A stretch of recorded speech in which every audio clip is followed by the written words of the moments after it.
Söhbəti məğlub oldu. Yani demək, sonra söhbəti məğlub oldu. Xitay, Çavşenko zoruna qanda oynamaq ki. O çıxaysaq, məsələn, Xitay müşəpəyətdə Çavşenko zora arqılıq Amerika Çavşen söhbətdəki buzğunçuluq qılmaq ki. O yakınımı. Ondaqda da Şərq Şimali Asiyanın vəziyyəti. Əgər Xitay buzğunçuluq qılalısa, vəziyyəti qandaq özgürüş elib gelir. Qandaq özgürüş elib gelir. Yani Çavşen'in başlığı olan Reis Xi Jinping'in uçuruşup gelişini ya görüşünü çatışkak kılıp olmaydı. Xi Jinping buyruk söyledi. Prezident Trump gazap bilen cevap kaytırdı. Bu söz YouTube'da ilan kılıngan. YouTube'da ilan kılıngan degende yani YouTube'da tor filmi işlep sözdeydi qala. Mesela Kim Pokong, Go Baosheng degenler. Cungo tarafından naraz bolğanlığını görüp aldı. Bu tügüde değil bu. Enlikte. Sezgör vakitte fikir kaldırıp Prezident Trump Beijing'e zor bir işaret verdi. Mavzula xabar 5. ayının 4. günü Twitter betida e'lon qilindi. Xabar bundoq boshlanadi. Amerika Qo'shma Shtatlarining prezidenti Trump Twitterga fikr qoldirib, uzun o'tmay Jungoning raisi Xi Jinping bilan ko'rishaman dedi. Shanghai matbuot tahlil qilib, Prezident Trump Çavşen'ning rahbari Kim Jong-un bilan o'tkazilgan suhbatni Jungoga o'rinlashtirish mumkin dedi. Çavşen nima? Shanghai matbuotining tahlili ekanda bu xabar 5. ayının 4. günü. 5. ayının 4. günü çıkan bolsa 3. 5. ayının 3. günü 4. günü Beijing'de iki taraf söhbəti, sadə söhbət elib verilib atqan. Dəlmi şu vaxtda Prezident Trump 5. ayının 4. günü mən Reis Xi Jinping'la yana bir qatım görüşüşüm mümkün dedi. Xabar bundaq. Jungo Amerika Suudi urushi Jungo uruşmaylı ziyan tattı. Yani birisi. Endi nime ciddi signal degende bir tahlil qilayotganlar qapqapti bir jumla keçiringlar. Nime ciddi signal degende Prezident Trump'dan taqatgan ciddi signalda men yaqinda Reis Xi Jinping bilan ko'rishaman deganligini Shanghai gazetasining debdi. Bu qatim o'tkazilgan suhbat. Prezident Trump bilan Çavuşen'ning başlig'i Kim Jong-un o'rtasida o'tkazilgan suhbat Beijing'da o'tkazilishi mumkin. Yoki Beijing yaqinroq Jungoning bir shaharlarida o'tkazilishi mumkin deydi. Moşu fursatda Prezident Trump'ning Reis Xi Jinping bilan ko'rish mumkinligi bo'lganligi uchun Prezident Trump shundaq so'zlab shundaq bishorat berdi deyil. Ayni vaqtda biz leksiyada sizlarga degan toq Oqsaroy bekitdi. Bu qatim Prezident Trump bilan Çavuşen'ning başlig'i Kim Jong-un ben min deganda erkinlik yoki ozodlik, nima? Ozodlikmi? Sarayda tinchlik sarayda ko'rishdi degan edi. Hozir mushuni Prezident Trump agar bishorat berib, Reis Xi Jinping bilan pat'arli ko'rishaman deb, Jungoning qaysi bir shaharda ko'rishish va uchrashishni o'rinlashtiradigan bo'lsa, o chaqda Prezident Trumpning yana qandaq siyosiy yo'llarining o'tirg'i chiqadiganligini biz hozir faraz qilolmaymiz. Dastlabda ben men degan dedi. Endilikda Jungoning Reis Xi Jinping bilan pat'arli uchrashaman dedi. Demak, Jungoning qaysi bir yerda Çavuşen'ning rahbari bilan uchrashdi degan gap. Buning ma'nosi nima? Soda suhbatiga o'ng'aylik, qulaylik yaratib berish uchun shundaq dedimi Prezident 5. ayning 4. kuni yoki boshqami? Buni tushundigili bo'lmadi. Vaqt kelmay tushundirmaymiz vatandoshlar.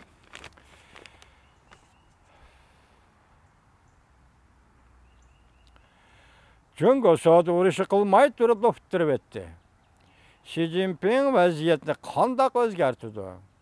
Mavzuli xabar 5. ayning 6. kuni Fransiya xalqaro radio stansiyasining Xitoy tili programmasi e'lon qildi. Xabar mundaq boshlandi. Jungo Amerika Suudi urushi Jungo urishmayli ziyon tortdi, ya'ni uqtirib etdi dedi. Perevod zapsi tushib ketdi. Markaziy bankning shirkatlarga qon qo'shib berishi azlab ketdi.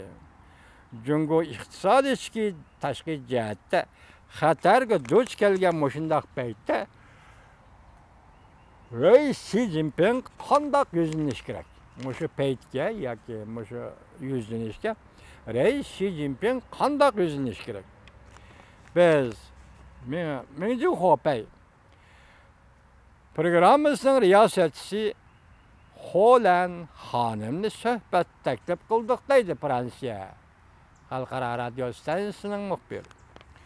Bu hanım bir qatimliq anıltışıda Ho Jianping efendini ziyaret kılgandı. Yani bir başka ziyaret kılınğıcı Ho Jianping degan adamı ziyaret kılganda Jungo Amerika oturusu soğudu uruşı bolmaydı. Çünkü soğudu uruşı bolmay turupla Jungo yengildi dep görsetken. Bunun degeni nemiz dekin? Soğudu uruşı bolmay turup, yani Beijing'deki söhbet başlanmay turup, Amerika Jungo soğudu söhbeti başlanmay turup, Jungo yengildi degenidir. Washington, Beijing'e besin bilen kıstap geldi, yani bir küçük haber. Beijing qo'shon shaharga qistab kelganda hamkorlashishni rad qildi.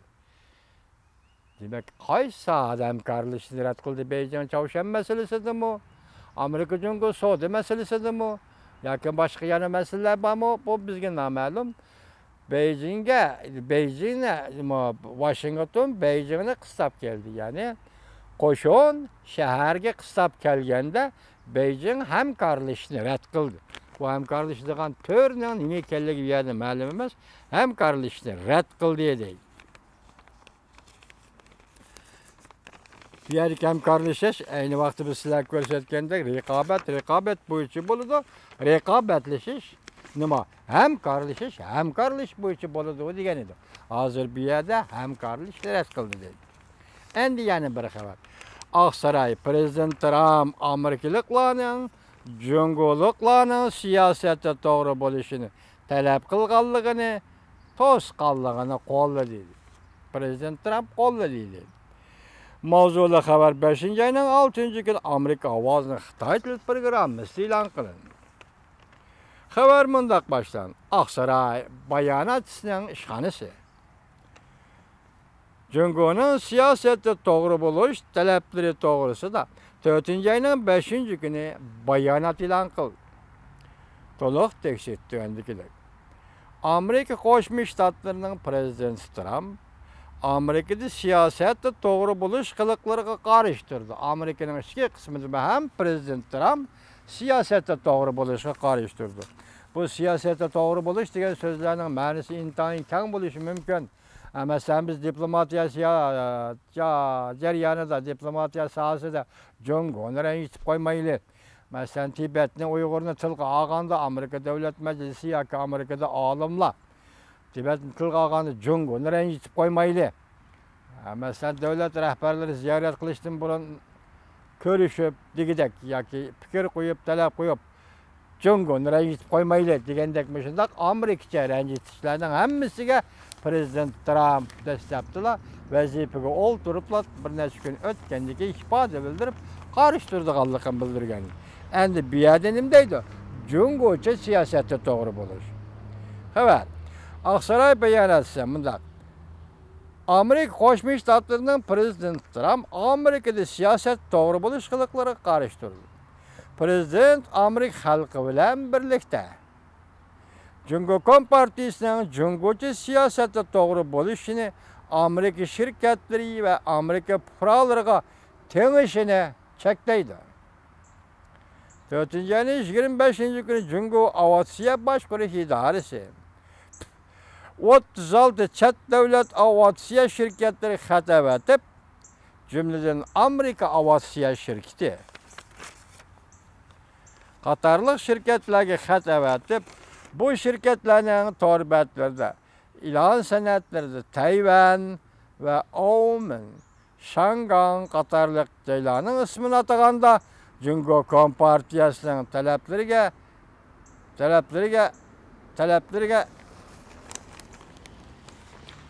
Jungo Kompartiyasining talablariga loyiqlashtirishni talab qildi. Jungo hukumati mushu shirkatlar, masalan, Tayvan, Oman, Shangang to'g'risida, Shangang va Omanni qandoq atash to'g'risida biz kelganda, Jungo Kompartiyasi o'zining talablariga mos kelishini, chet el şirketlerining o'ziga mos kelishini talab qildi deydi.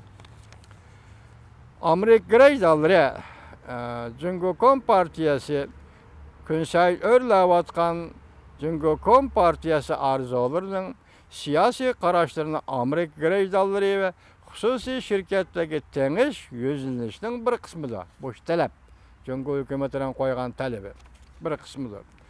Jungo Amerika xalqi va erkin dunyoga tekshirishni va siyosatda to'g'ri bo'lishni eksport qilish tirishchanligi hamda to'sqinlik uchraydi. Jungoning xalqaro sohaga, shirkatlarga va boshqa aviatsiya shirkatlari degandek shirkatlarga ham o'zining orzularini va siyosat to'g'ri bo'lishdan iborat talablarini sovuq qilishdan va chiqarishdan yoki eksport qilishdan endi to'sqinlik uchraydiganligini tilga oldi. Amerika xususiy shirkatlar va shaxsiylar bilan aloqalashganda keng erkinlikdan bahramand bo'lishni hurmat qiladi. Amerika bo'lsin, chet elda bo'lsin, Amerikada bo'lsin, chet elda bo'lsin, bunda hurmat qilish yer sharda kuchayotgan bozorning ehtiyojiga zarardir. Amerika xususiy shirkatlarga va ularning xususiy aloqalariga, siyosiy yo'llariga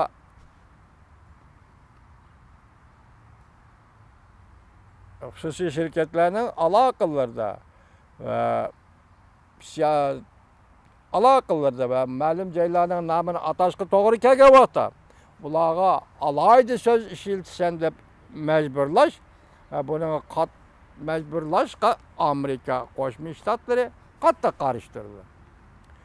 Biz Jungo hukumatining Amerika shirkatlari va xalqiga tahdid solishini to'xtatishini talab qilamiz. Endi bu masala asli bir vaqtlarda bu kichikgina bir doiradagi masala edi deyli. Bir shirkatning masalan Marriott Hotel Marriott mehmonxonasi deganda bir yosh mulozim xizmatchi bola to'g'ri betiga shunday yozib chiqanki, Tayvan, Shangang, Oman, Tibet mustaqil davlatdir. Shu bu davlatlarni mustaqil deb atash kerak deb yozgandan keyin shu kuni Xitoy hukumati bu hotelning shirkatiga bosim ishlatib amaldan qoldirdi.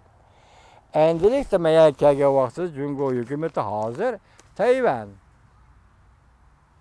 Shangang, Oman bu üç davlatning ismini qanday atash to'g'risida Amerika shirkatlari 36 dan ortiq dunyoviy aviatsiya shirkatlariga yozilgan, biletga yozilgan yoki tartiblarga ishlatilgan ismlarni ishlatganda sen buni Jungo tabiiy deysan.